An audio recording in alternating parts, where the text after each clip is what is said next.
Hey, what's up, everybody? This is Coach Candia.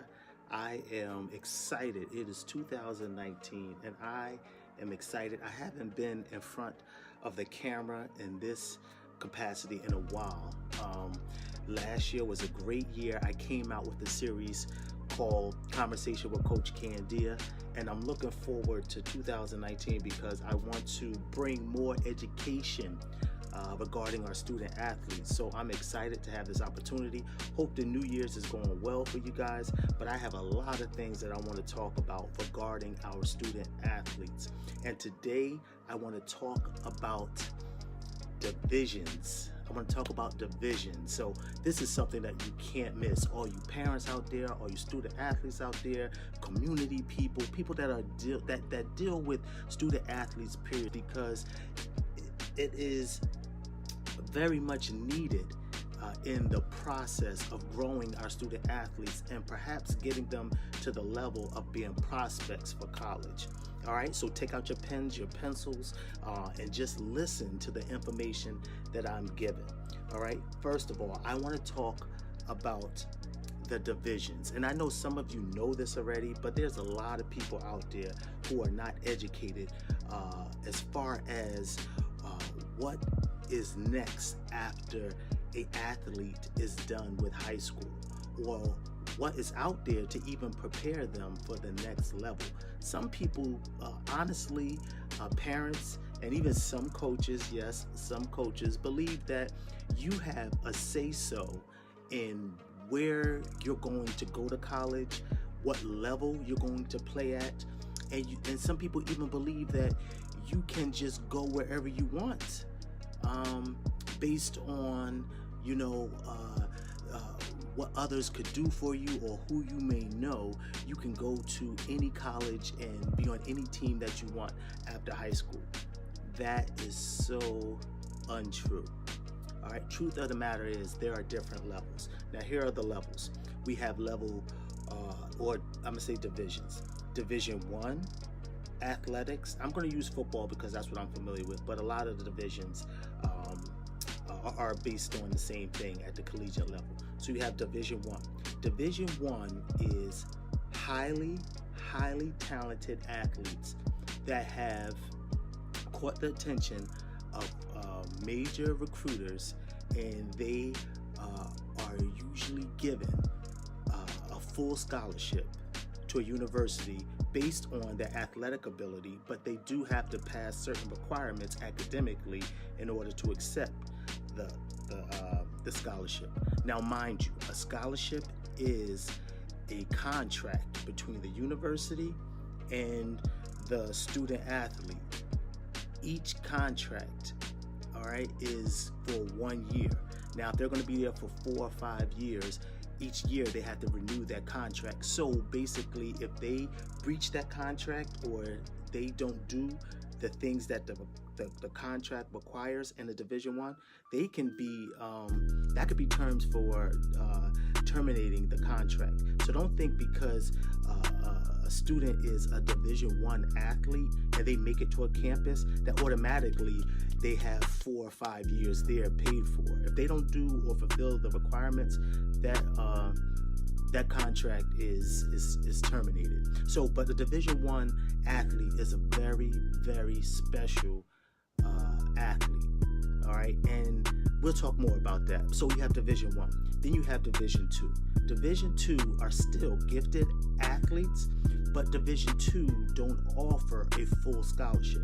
They can offer a lot of money to the student athlete. But again, a student athlete has to fulfill certain requirements academically in order to receive that partial scholarship that Division 2 gives.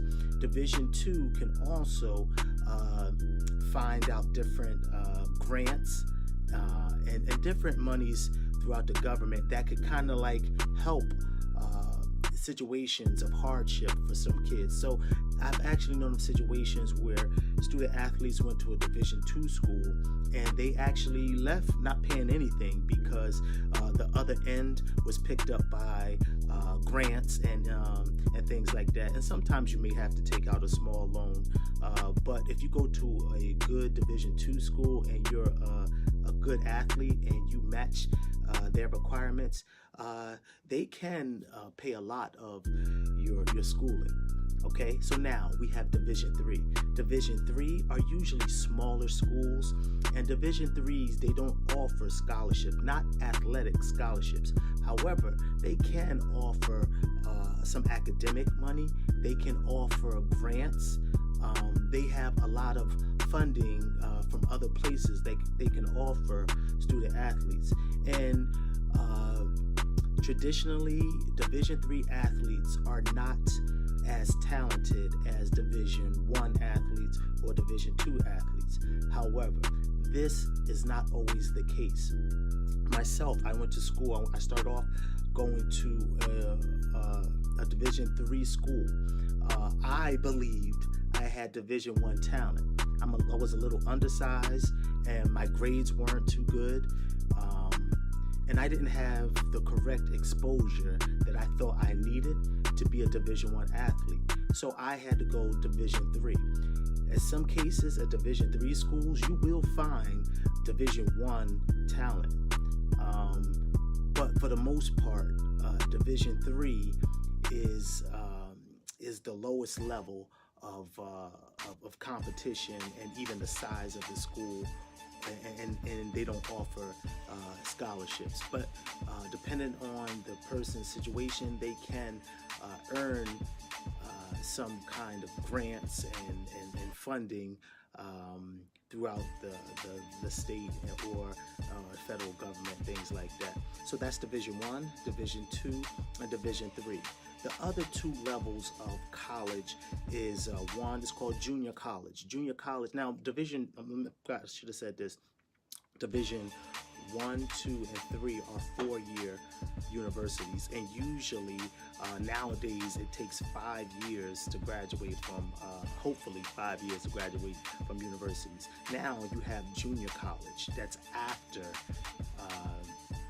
Division 3. Junior college is only a 2-year school.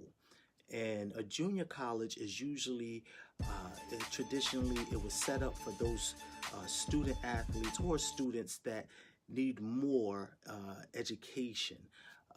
It doesn't require certain academics to get accepted into these schools. And a lot of these schools are like a training ground to help struggling students or even athletes that want to get more exposure. It helps them so that they can get on to a Division 3, 2, or 1 level, possibly.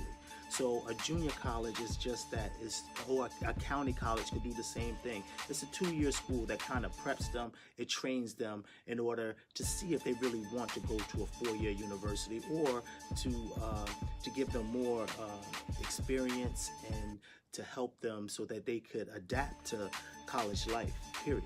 And then after that, we have postgraduate school, which is a prep school. A prep school is probably equivalent to an extra year of high school. And this doesn't take any eligibility away from the student athlete. So it's like it's literally like an extra year of high school where they go to these schools and they get a little more exposure in the sports. They try to make up some work academically so they can so that they can be eligible for scholarships or just the requirements that are needed to go to a 4-year school. So a lot of times families and coaches would advise a prep school to those student athletes who just need a little more help and could benefit from having an extra year of high school. But when they get finished a prep school, they still have 4 years of eligibility to play at the next level. So there you have it. You have Division 1, you have Division 2, you have Division 3, you have junior college, and then you have a prep school. Okay. Now, here's the meat of what I really want to talk about. Those are the different levels.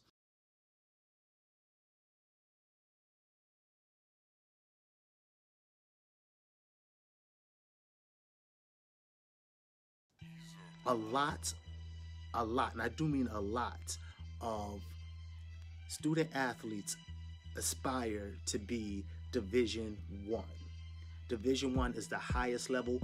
Those are the schools that we see on television. Those are the schools that travel. Those are the schools that they get the exposure. A lot of the student athletes end up going and playing on a professional level. They get to travel, go across seas, and all that stuff. So Division One is the dream, is the goal.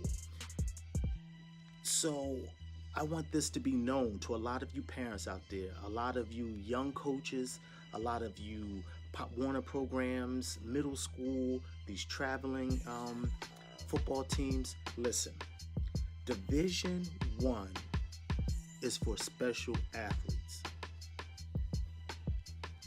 Listen what I'm saying. Division One sports is for special athletes. Not everyone that plays is going to be a Division One player. Now I'm saying this. I was a high school head coach, football coach for 7 years. Previous to that, I coached in middle school. I coached Pop Warner. I coached even at the collegiate level for a little while. So I'm experienced with knowing talent. And a lot of times people want that glitz and they want that glory of Division One, but they're not Division One material. To be honest, a good, healthy, let's say football program will probably only have 2 to 3 Division One athletes, prospects, in about 5 years. A great program could have maybe 3 or 4 Division One athletes each year, but that's a great program. Now, this is very important because we are developing a aura of entitlement in our young kids. There are a lot of parents out there who are misinformed and uneducated about talent, and sometimes it's more than talent that is required to get a kid to a Division One level. Obviously, size and athletic ability, that is a big part of it. But you have to understand, when you are a Division One athlete, like I said earlier, and I'm getting back to it, you are signing a contract saying that you are going to follow the rules and regulations of this university. Now, Division One, they can have a student body between 35,000 to 60,000. Aside from your athletic ability, you have to be able to conduct yourself in a manner that is worthy to be on a campus if you accept a Division One scholarship.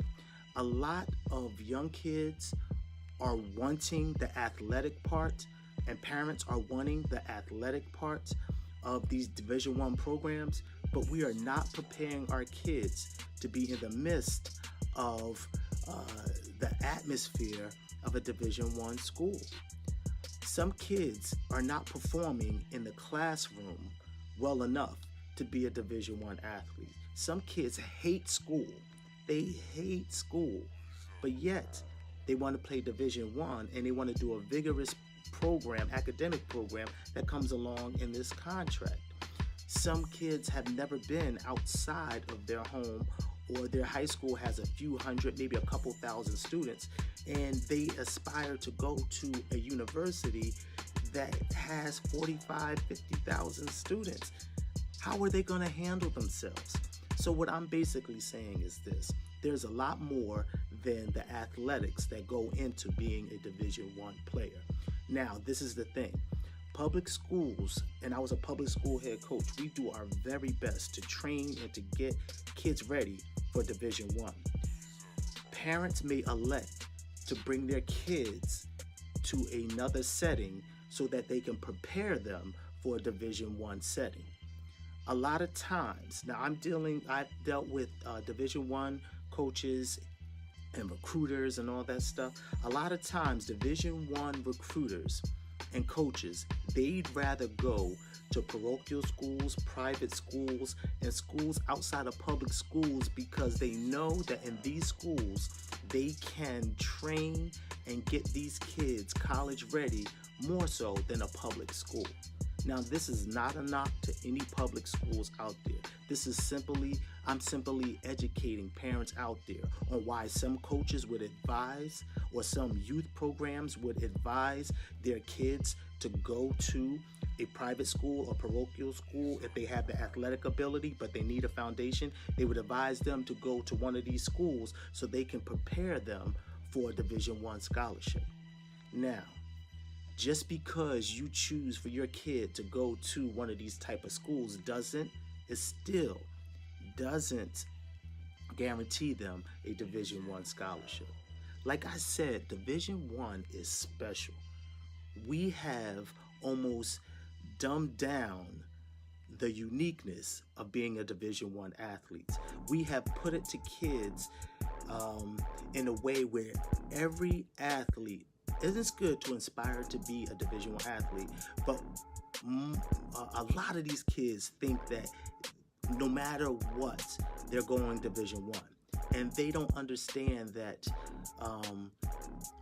you can still be a college athlete and acquire all the things you're looking for at the college level at different divisions. Division I is pumped so much into our kids that some of them will miss out, and some families will miss out college opportunities because they're chasing a dream of being Division I. This is where I have a problem. Parents, please do your homework. Coaches, please continue to do your homework so you can educate parents.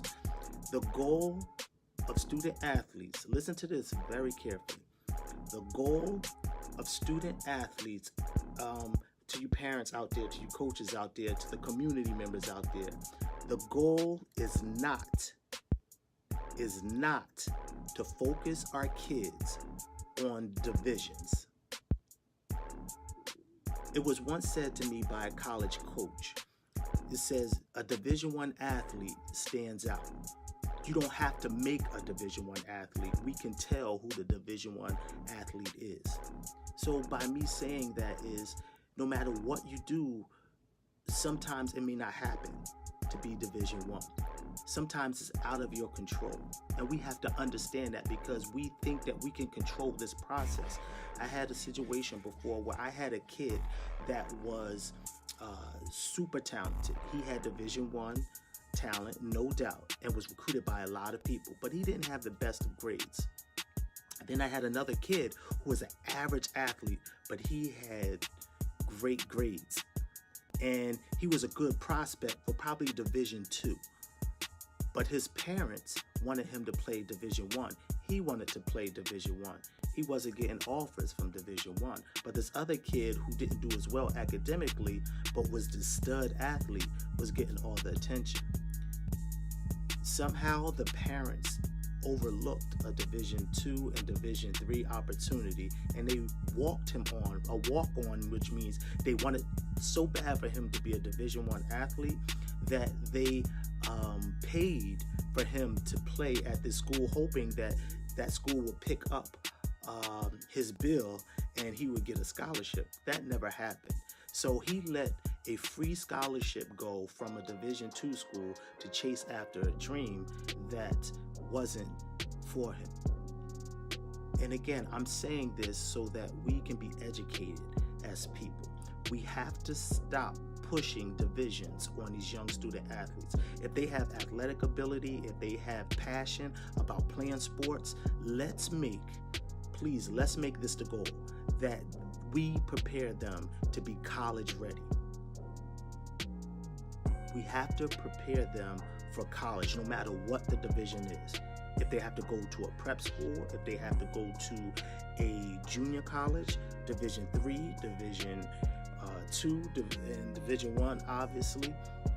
But the whole goal should be college. It should be college. There are some kids who feel as though, and some parents and community people, that if a kid doesn't go Division I, then they don't go to college at all. And some of them have given up on college because they couldn't go to that highest level that wasn't meant for them. That's ridiculous. We have to understand that if they have athletic ability and they have a passion, that if they go to college, that is a privilege. College is a privilege, period. Let's stop this madness. And a lot of you don't know what is required. And a lot of these kids are not doing well at Division I schools because we're trying to squeak them into something that doesn't fit. And they have this entitlement. Again, as I said earlier, Division I athletes are special. They're special. And these kids all think that they are gifted like that. And that's not the truth. It really isn't the truth. And I'm sorry if this offends people, but I gotta be honest with educating you guys on what I see as part of the problem. We are focusing as parents, as coaches, as community people, we're focusing on the wrong things and we're sending the wrong message to our young student athletes. That if you don't reach this level, then you're nothing. That's not true. Let's focus on getting them college ready. I'm going to use this analogy before I end this session because I'm getting long-winded, I feel. If I'm 17 years old, and I'm talking about my situation, 17 years old, I got my driver's license. I wanted to drive. I drove my mother's car, but I wanted my own car. And you know what? We didn't have the money. We didn't have the means for me to get my own car. And it was tough for me to work and to play sports, but I wanted my own car. Now, think about this. I wanted a car. Any car I would have gotten, I would have been happy with, and I would know it was a privilege to have a car. Because being 17 and to drive, that was the goal. Now, friends of mine, some friends, they had cars waiting for them. So when they turned 17 and they got their driver's license, they were driving. Some of them even had luxury cars waiting for them, their first cars. Those situations where kids had luxury cars, that was special. I couldn't say I don't want a car at all if I don't have a luxury car, because that wasn't what was in the cards for me. And in the same way, let's look at education and college the same way. Do not allow these kids to say, I don't want a car if it's not Division I, if it's not a luxury car. Please, let's teach our kids that having a car, a vehicle, the main purpose is to drive you somewhere. And the main purpose of you playing that sport is to drive you to get an education. The education is the key.